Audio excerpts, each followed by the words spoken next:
for Tijs' second lecture on scattering. Good morning, everyone. So today I'll talk a little bit about scattering calculations and the way you describe collisions between molecules quantum mechanically. And this is not really complete in the sense that I'll talk about rate coefficients. So rate coefficients for inelastic collisions, so for collisions that change the rotational, vibrational state of molecules. And so I'll not really talk about reactions, even though you could extend this discussion to that. And I'll also talk about neutral molecules, and not about ion neutral collisions, which are very relevant. So I'll talk a little bit about the applications of why you care about rate coefficients for such inelastic collisions in astrochemistry. And then I'll actually simplify it a little bit further and we'll talk about not even inelastic collisions, but elastic collisions and how you give an idea of how you solve such problems invariantly. And then do a very simple example, which is called, well, it's not really H2H2, again, it's a simple elastic scattering problem. So I wrote a simple Jupyter notebook that's also in this drive. You can look at that, and we'll go through that.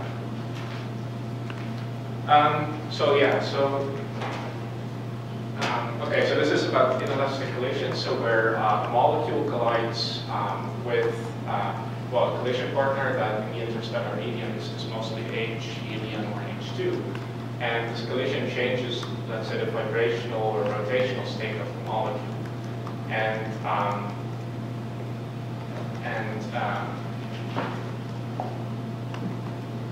okay, so I guess that's what I wanted to say here. And the reason that this is, okay, sorry. So those are inelastic processes. There are also reactive processes that I won't talk about, where the actual composition of the molecules is changed, or this more simplified process where the internal state doesn't change, but the direction of the molecules can change in the collision, so it can be important for transport properties or something. Okay, so this illustrates, I guess, why we're interested in these collisions. So the interstellar medium is very dilute, so there are very few collisions, meaning that you don't necessarily establish a local thermal equilibrium. So this is, we've heard this a number of times now, but just to show it again, this is a plot of the log of the population of a certain state divided by its degeneracy, and this is plotted against the energy. And so if it were a thermal distribution, this should just be a straight line, and the slope would tell you the temperature. And in this case, you see that there are two different regions that are more or less linear. So maybe you're looking at two gases at different temperatures, or maybe it's not really in a local thermal equilibrium at all. And because it's not a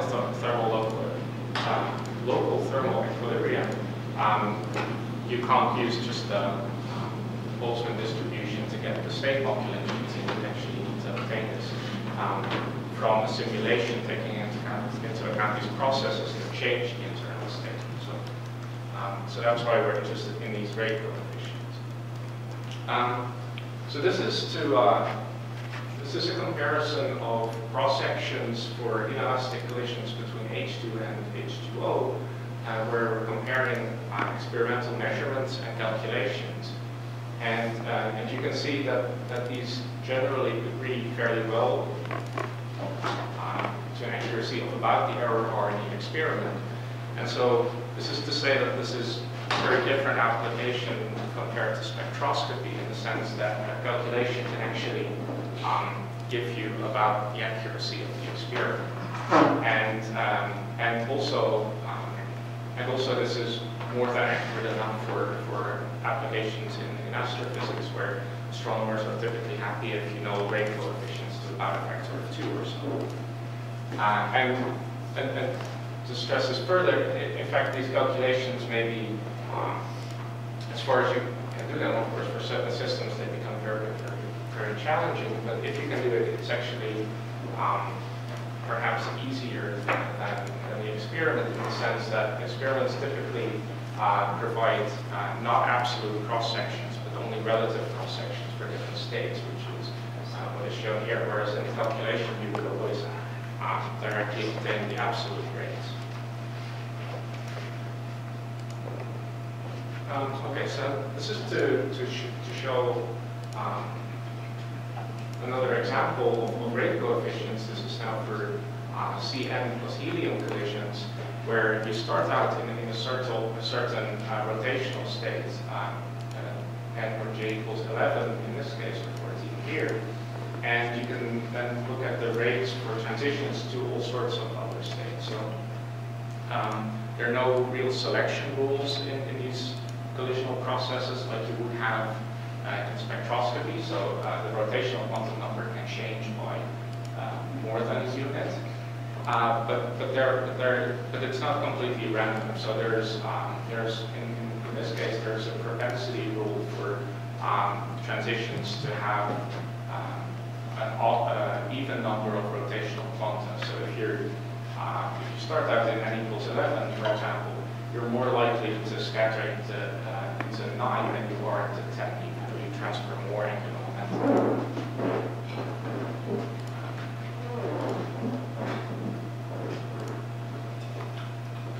Okay, so then why would you treat all of this quantum mechanically? That may seem like a bit of overkill. You can describe collisions if it's not at super low energy classically.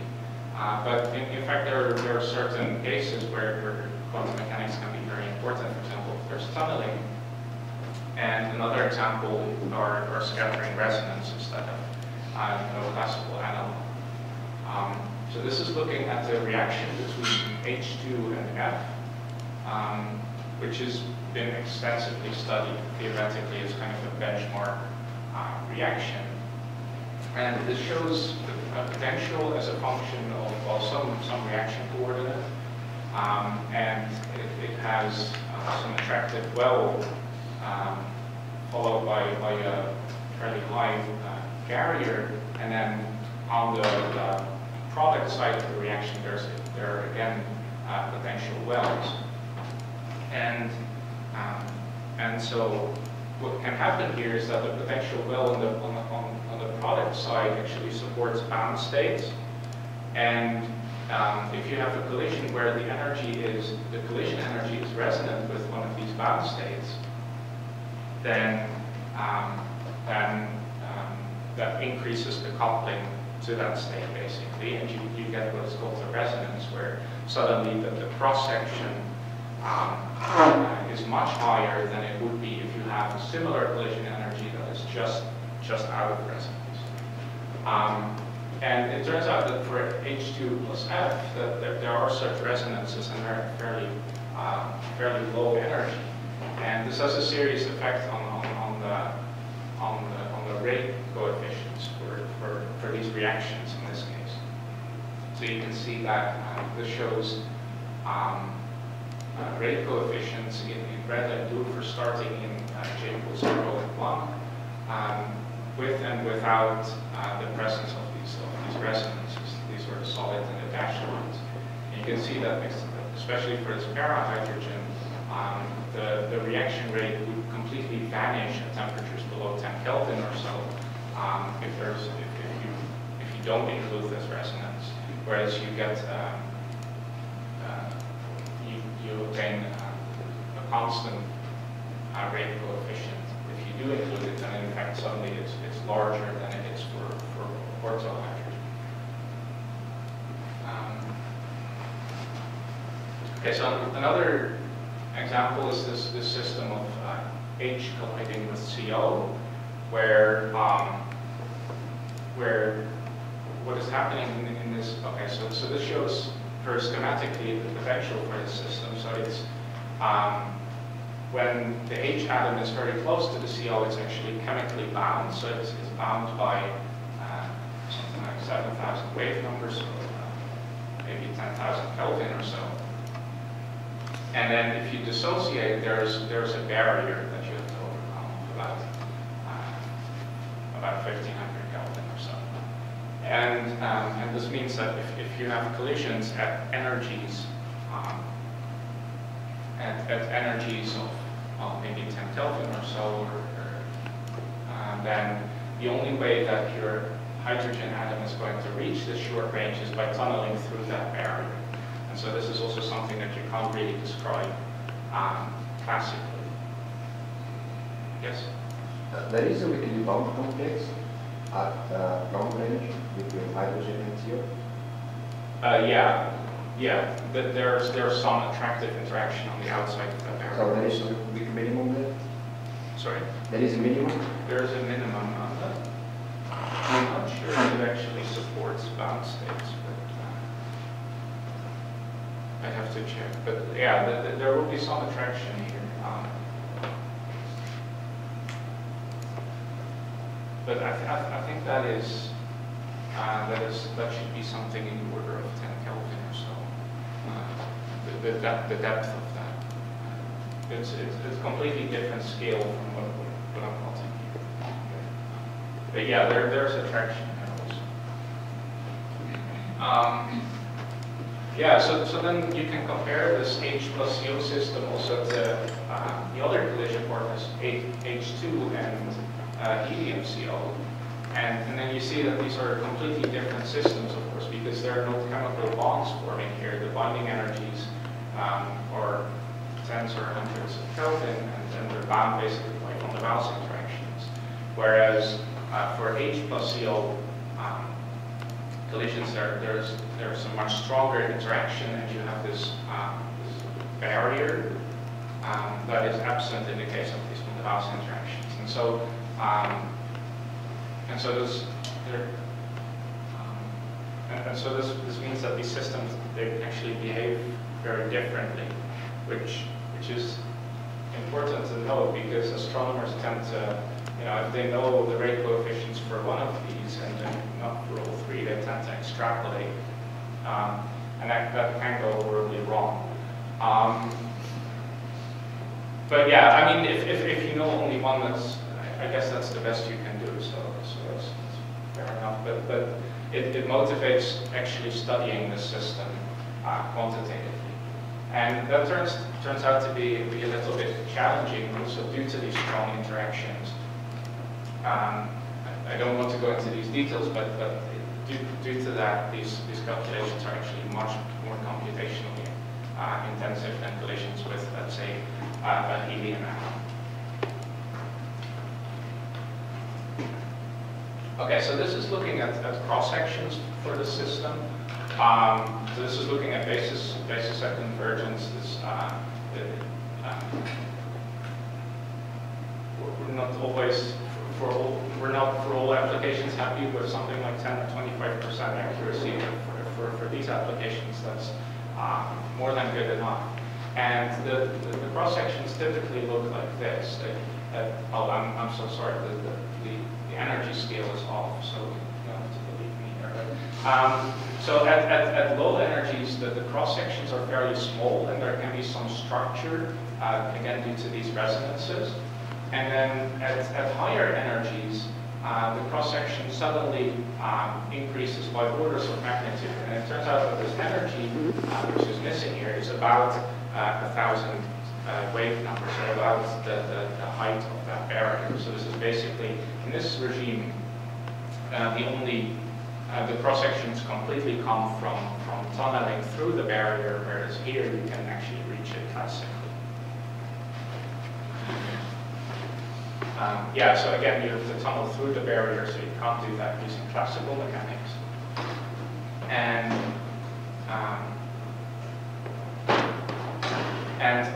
so this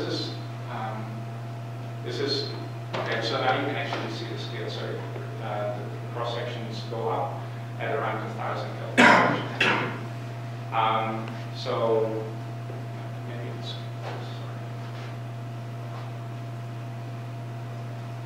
okay. So this is another similar looking plot where I'm now looking at transitions where we change the vibrational state, but the rotational state is kept is unchanged. And what you see in this case is that if you go to higher rotational states, then actually this sudden turn-on of the cross-sections becomes less steep. So at lower energies you can sort of get through it already. And so basically this means that there's some coupling between the rotational and vibrational degrees of freedom here, and you can sort of borrow some of this rotational kinetic energy to make your way through the barrier. And the reason that, okay, and you can also look at product distributions. The reason that this coupling is important is in sort of extrapolating these rates to other transitions, because so what you would do is, if you can calculate all of these rates from coupled channels calculations, as I've just shown, then you could calculate. So what you calculate is a cross section, and again you get a rate coefficient that goes into the modeling by thermally averaging that cross section times the velocity. And what you can also do is simplify it a little bit and take that state-to-state rate and just average that over the rotational states to obtain a rate for pure vibrational transitions. So that is, and in this way you can obtain rates for pure rotational transitions, and these are used in some astrophysical models in a type of extrapolation formula. So what they would do is they take the rate for a particular low vibrational transition to depend on the rate for pure rotational transitions, and a factor that accounts for the change in vibrational content. But as we've seen, this actually, as we've seen here, this rate for a pure vibrational transition for the cross-section thereof can actually depend on the rotational state. So that's not, so that's at least a little bit approximate, and you'll have to check exactly how well that performs. So that comparison is shown here. So the blue lines are the coupled channels calculations. The red is some modified extrapolation scheme based that I haven't discussed, and this green is this this extrapolation of pure rotational and pure vibrational rate coefficients that I just mentioned. And you can see that for some temperatures and for some states, this tends to work relatively well. But depending on the state you're interested in, this can this can be completely off. It can be off by orders of magnitude at let's say 100 Kelvin or so, and much more at lower temperatures. Yeah, so that's a motivation for basically studying these. Do you know the method for estimate? Like what method they use for estimate? Okay, so that's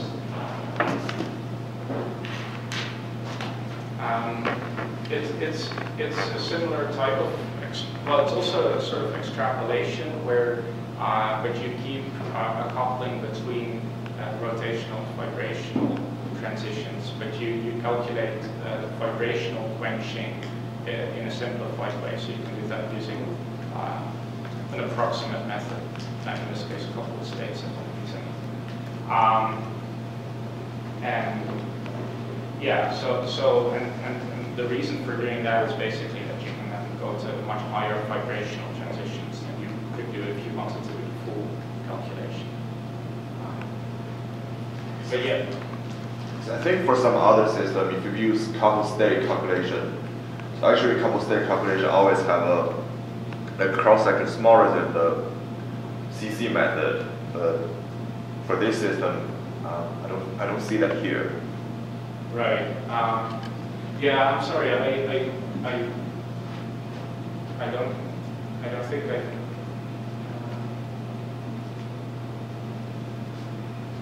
Yeah, I guess this has some.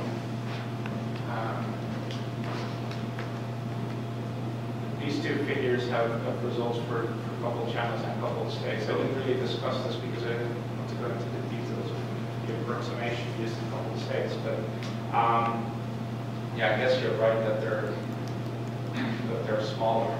It fails completely in this region that is due to tunneling into this new potential well.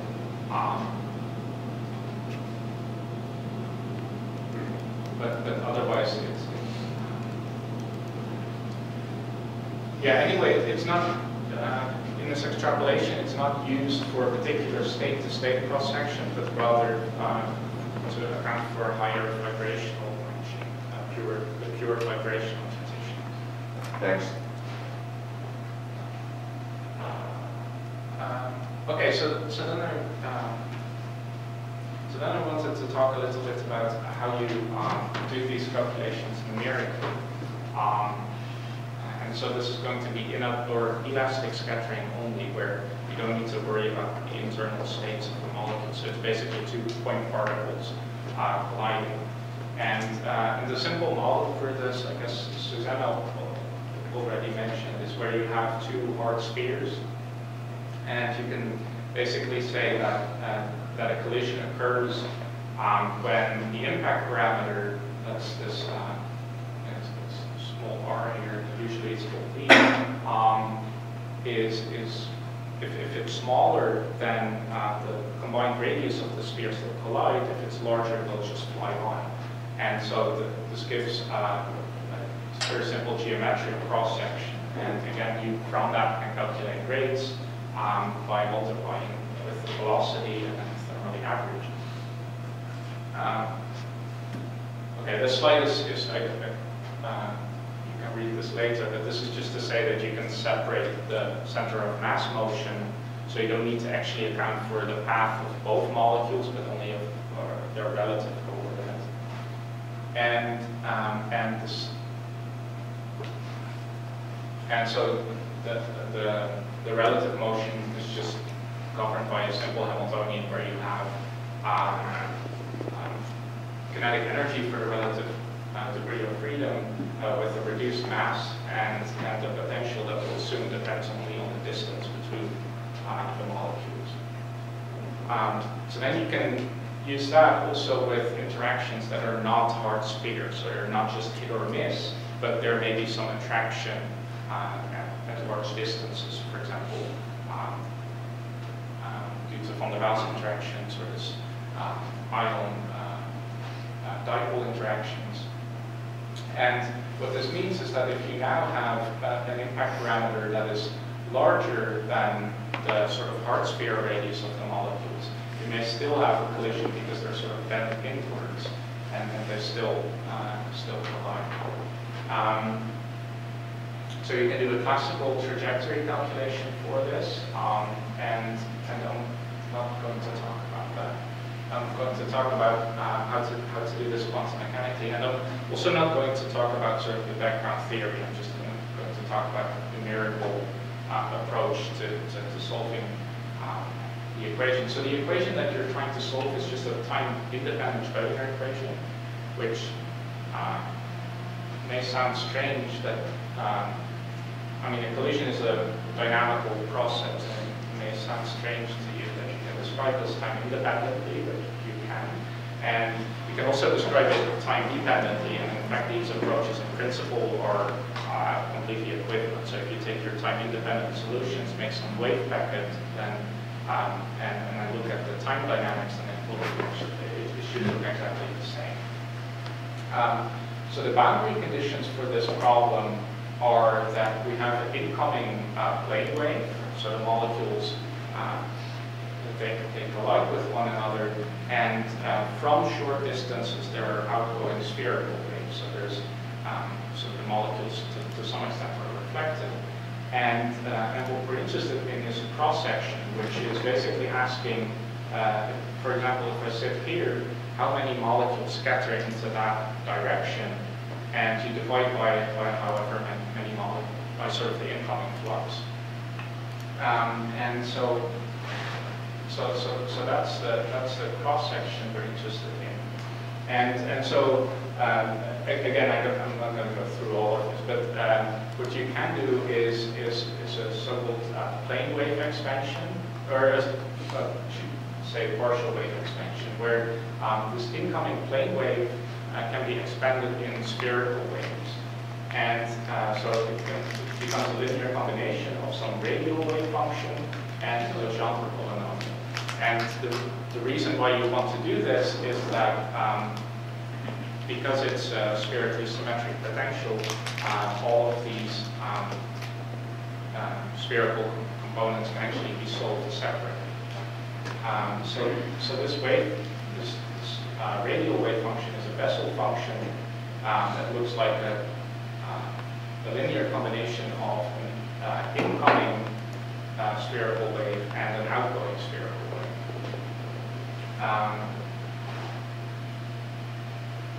Skip all that. So our plane wave again looks like a linear combination of some incoming wave and an outgoing spherical wave. And as I said, the boundary conditions are an incoming plane wave and outgoing spherical waves. So the scattered wave function can differ from this only by modifying this outgoing part. And so the scattered wave function is exactly a plane wave if this S, this is called the scattering matrix, if that equals unity, then we have exactly this plane wave. But due to a collision, it can differ from that, but not arbitrarily. So the amount of outgoing particles cannot change. There's conservation of flux here, which means that the absolute magnitude of this S needs to equal 1. And so you can write it as a complex phase, which we call the phase shift. And so what you can then do is then you subtract these two to find this amplitude for scattering into a certain direction. So this F is given in terms of the S that you calculate, and from this you get the cross-section. Okay, so maybe this is another crazy sounding thing. So if we calculate the cross-section,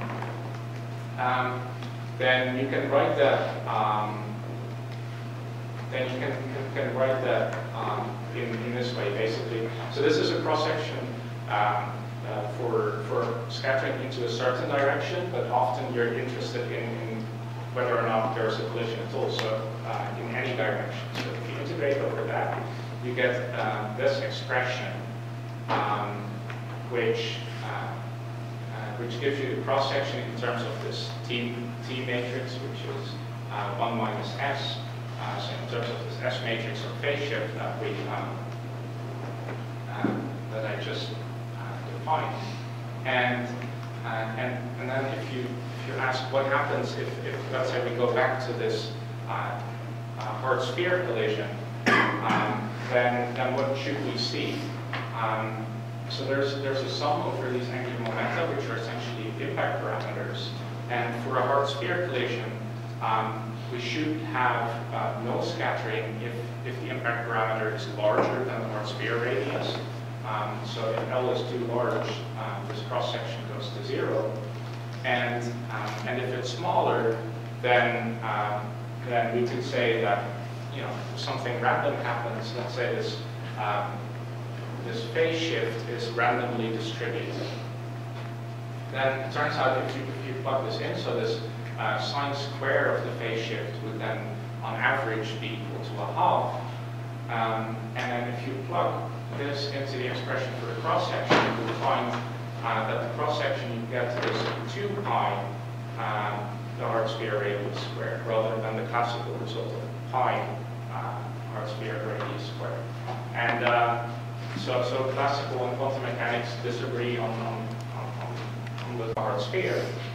And so this is the sort of high energy result where they differ by a factor of 2, and then low energies they differ by a factor of 4. So this is not my error. Okay, so then a few words of how to do this numerically. So again, the equation we're trying to solve is this time-independent Schrödinger equation. And if we define our wave function with an additional factor of r, it takes a relatively simple form. It just says that the second derivative of the wave function is equal to this w times the wave function, where w contains the centrifugal barrier, it contains the interaction between the molecules. It depends on the mass and the energy. So that's all hidden in this w, and we have basically this simple form. Sort of the simplest strategy for solving that equation numerically is to say, okay, let's think we have a discrete grid of equally spaced points in the distance between the molecules, and then we can take this equation and approximate the second derivative by finite differences. So that gives you the derivative at some grid point in terms of the wave function at that grid point and at the neighboring grid points. If you equate this to this w times the wave function, so that's it, potential times the wave function, then we've obtained an equation that relates basically the wave function in 3 adjacent grid points. And so you can solve for, let's say, the next grid point in terms of the wave function at the previous 2. And so the boundary conditions are that the wave functions at short distances vanishes, for example, because the potential becomes highly repulsive. And you can then solve it by setting the wave function equal to 0 in your first grid point, to something non-zero on the second. This will basically just set the normalization and the phase, so we can worry about that later. So we can, for example, set it equal to unity. And then we solve for the third grid point, and then the fourth, etc., etc. And at some point, okay, so this is saying the same thing. So we set our wave function to 0 here, 1 here, and we solve for the next, and the next, and the next, and the next. And at some point, our potential is equal to 0, and then we know the solutions, right? They're just a linear combination of an incoming and an outgoing wave. And we can match our wave function to that in order to obtain this S matrix. And then we're done, basically, because then we can obtain these cross sections and thoroughly average for rate coefficients. Then I won't really discuss this, but there are additional, there are further approaches that are, numerically perform better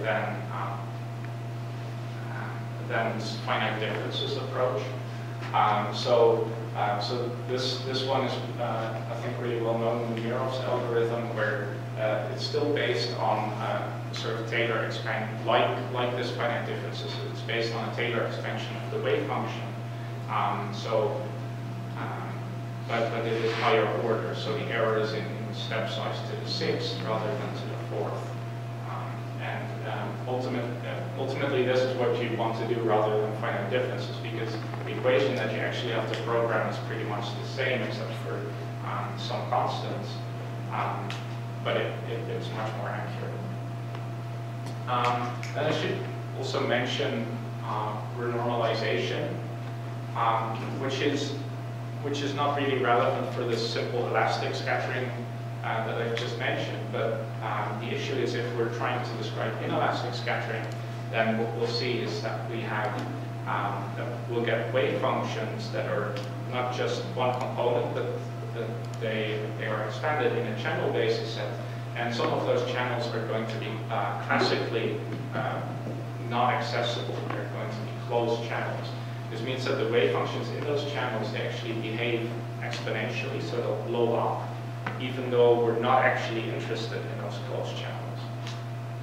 And this causes all sorts of numerical problems, because then you have a vector, and one component you're interested in, and the one that you're not is exponentially large.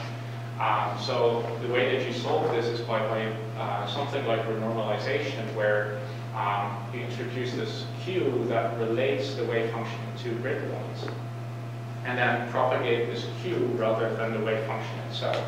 And this eliminates basically the scaling, because the Q doesn't really depend on exactly how large, that doesn't depend on this exponential scaling.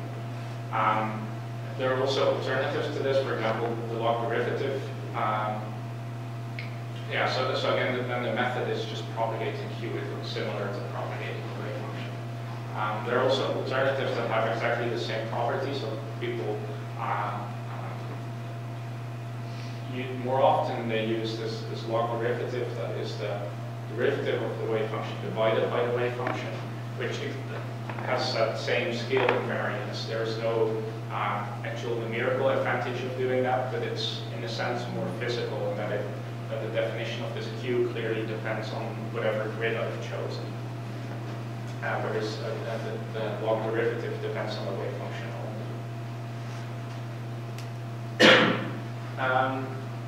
Let's skip this also, but just to say that in what I've just shown, there are two methods that that numerically solve this problem by approximating the wave function by Taylor expansion. And it basically means that the steps you're taking needs to be small compared to the sort of local wavelength of your wave function. And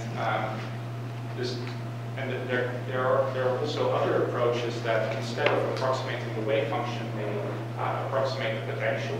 So these are called potential following algorithms. And so this basically means that if you have some potential, then you can, for example, approximate it to be constant between each two grid points, or linear between each two, and that means that on these small intervals, you know the solutions analytically. So for a constant potential, there would just be sines and cosines, and you can propagate in terms of those.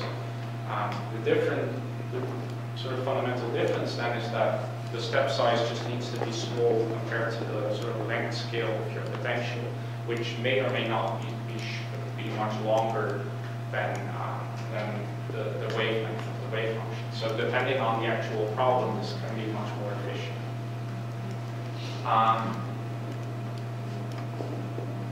So this is just to show how you can extend, or not really show, but mention how you can extend this to inelastic collisions. So if you're looking at collisions that change the internal state of the molecules, then you will need to use wave functions that are have an expansion in terms of those states, and the expansion coefficients then are simply functions of the radial coordinate that will behave similarly to the radial wave function that I've just been talking about in this elastic scattering case. And you'll need the potential that couples these various degrees of freedom. So this will look very similar, except that now, rather than this single wave function, you have many, and you have to perform many matrix operations in order to propagate the wave function. So it will be much more computationally challenging, and you typically have this very steep scaling of n cubed, the number of channels cubed, that makes calculations on larger systems challenging. So this is just to point out that all of this is been described first by Alex Delgarno, who's been mentioned here a couple of times as the founder of both Astrochemistry and ITAMP. So this is just a summary of how you do these calculations.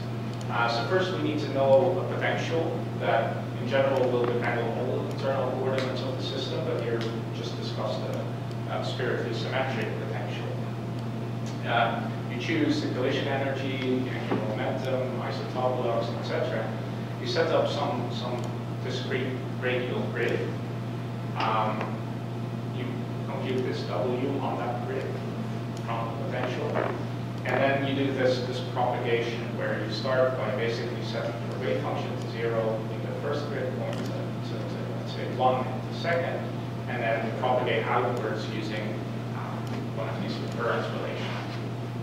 Then at large distance where the potential vanishes, you can match to the boundary conditions to the thing as S, and from that cross sections and rate coefficients. Yeah, so then I have the simple example that does exactly what I've just described, and it's so it's applying this to a simple model for H2H2 elastic collisions. And so you can find this notebook also on the drive if you're interested in playing with it or copying the equations. So this is a Python notebook, so this just import some stuff, and this just sets some constants, including reduced mass for the system. This is specific to the fact that it's H2H2 here, and this sets the collision energy, which I've chosen to be 10 wave number for 15 Kelvin in this case, and some relative angular momentum. This sets up a radial grid. This sets up the potential, which is just a simple Leonard-Jones, which I think I've made slightly too deep for H2H2, but we'll see the potential in a second. So these 4 lines do all of this actual calculation. So it propagates, it sets the wave function equal to 0 initially, equal to 1 at the next grid point, and then iteratively propagates outwards using this recurrence relation. So the finite difference is the simplest one that I discussed. That's done. After that, you have to match to the boundary conditions. So that's a few more lines, I guess, but it's not complicated. It just sets up, let's say, what your incoming and outgoing wave are at the last 2 grid points, and then it equates your wave function at the last 2 grid points to this boundary condition. So the incoming wave plus some S matrix times the outgoing wave. So from that you get the S matrix and the cross section, and great. This one plots the potential and should plot.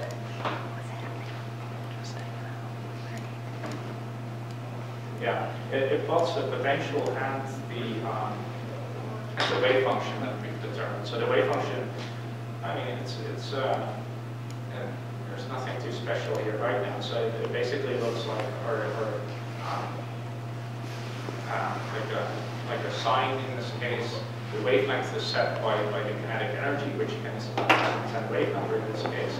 And there's some modification to this potential well, and then it vanishes where the potential becomes repulsive. Then this whole block repeats all of that, but also loops over different collision energy. So I've set up a grid between 0.1 and 10 wave numbers, and then plots. Okay, so this is now looking at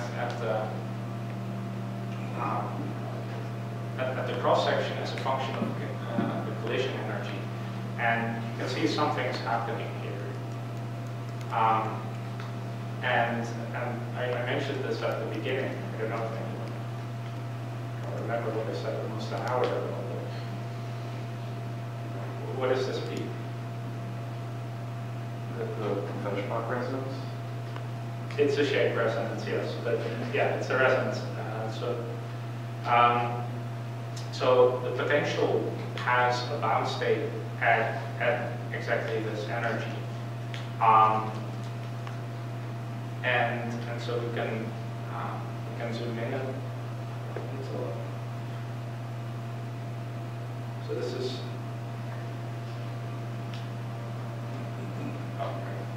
okay, so you can zoom in a little and you see that it's extremely narrow, and so we can read here the energy at which the resonance occurs, and the width of it tells us something about the lifetime. And so we can now go back to this first bit. So let me change the collision energy to something close to that resonance, and then repeat the calculation up to this point where I'm plotting the wave function.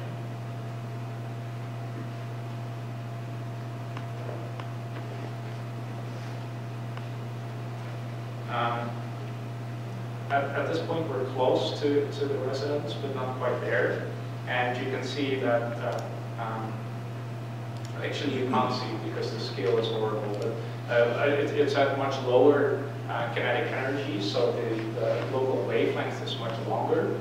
And so you can kind of see that there. I guess I should make the radial range larger.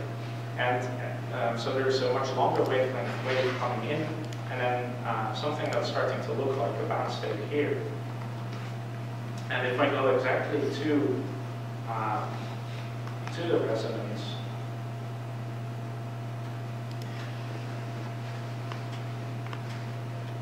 then it looks like this. So in this case, what's happened is this amplitude for this bound state has become huge, except that I normalize this so that it always fits on the plot. So this basically means that what's happening out here is become very small in the scale. So you essentially only see this bound state.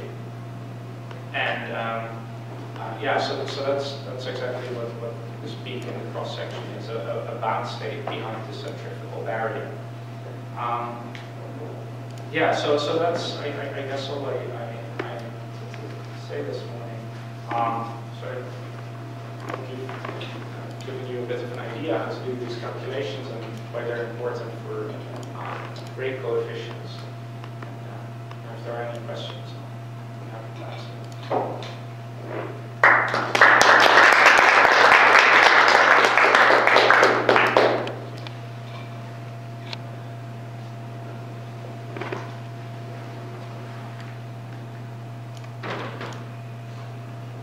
So for inelastic cross-section, you still get an S matrix, but now you have off-diagonal elements in the S matrix. Right. Is that right? So for those off-diagonal couplings, like how do you get the couplings between the different states? Oh, so. But I think there are two types. One is rotational and one is radial, right? Or you use a different approach? Right. Do you mean? Okay. So if you include multiple internal states, then your approach would look like something like this, and you get some expansion in those states. So let's say there are two states. You have the rotational ground and excited state or whatever. And you get a wave function. That has amplitude in both those channels, and the boundary conditions that you match to are now slightly different in the sense that you have the incoming wave only in your initial channel, and outgoing waves in both the initial and let's say excited channel or de-excited, and whether or not you get any amplitude in that second channel, that depends on this potential. So if there's no coupling between the two channels, then you won't actually get any amplitude there. The cross section will be zero. And what that coupling is, that depends slightly on what channels we're talking about. If we're talking about two rotational states, then you would need the potential to somehow act on the rotation of the molecule, so depend on the angles. If you take a potential that depends only on the distance between them, then you will get zero inelastic cross-sections. But for a real molecule, of course, it does depend on that. If you have some atom, let's say helium H2, then if you bring them close together, then this may still be fine and attractive, whereas if you rotate them, they'll touch and are repulsive. So that angular dependence is what gives rise to these inelastic cross-sections.